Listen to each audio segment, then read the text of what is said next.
Белгісіз жанның ғашықтық хаты. Түн, үй іші тыныш. Құпия жүрегіммен сырласып, келешекке құмарлана отырып, мелшиіп жалғыз отырмын.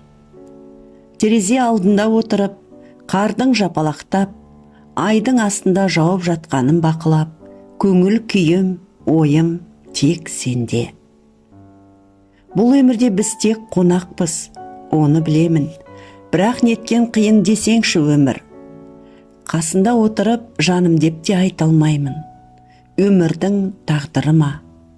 Әлде өзіміз таңдаған жолы ма? Неге сен деп жылайды жүрегім. Қарап тұрсаң, күлкім келеді. Сен менің ағамсың ғой. Бірақ күндерім жылауменен өтеді. Сені қасыма жақындата алмаймын, өзімнен жібере де алмаймын. Қашып кетейік деген сөзі ата-анамызға қарап ет деген сөз. Мен үйтіп те алмаймын, бірақ арманым сонымен толы. Қараш, әйтеуір сондай күн туады. Мен тұрмысқа шығамын, сен біреудің отағасы боласың. Екеуміз бір-біріміздің тойымызға келгенде қандай жағдай туады.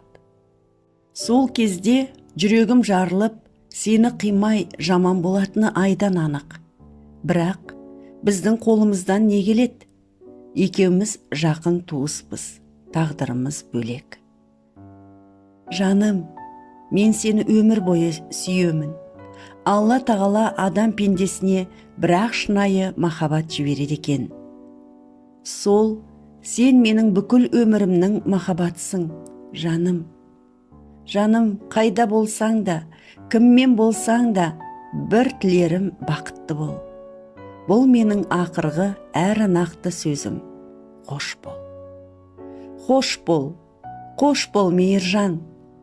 Жоғалып түнің, атсын таң. Бұрылып қайда тартсаң да, ақ күн шықсын алдыңнан. Махаббатсыз дүние бос деп, Абай атамыз айтқандай, шын мәнісінде махаббатсыз дүние бос. Егер де жүректеріңізде махаббаттың кішкене ұшқыны болса, өшіріп алмаңыздар. Жандарыңызды, жұптарыңызды қадірлеп қастерлеңіздер. Ал егер де жауапсыз махаббаттың құрбаны болсаңыз, онда мойымай сол ғашық үшін күресіңіз. Өйткені махаббат соған тұрарлық.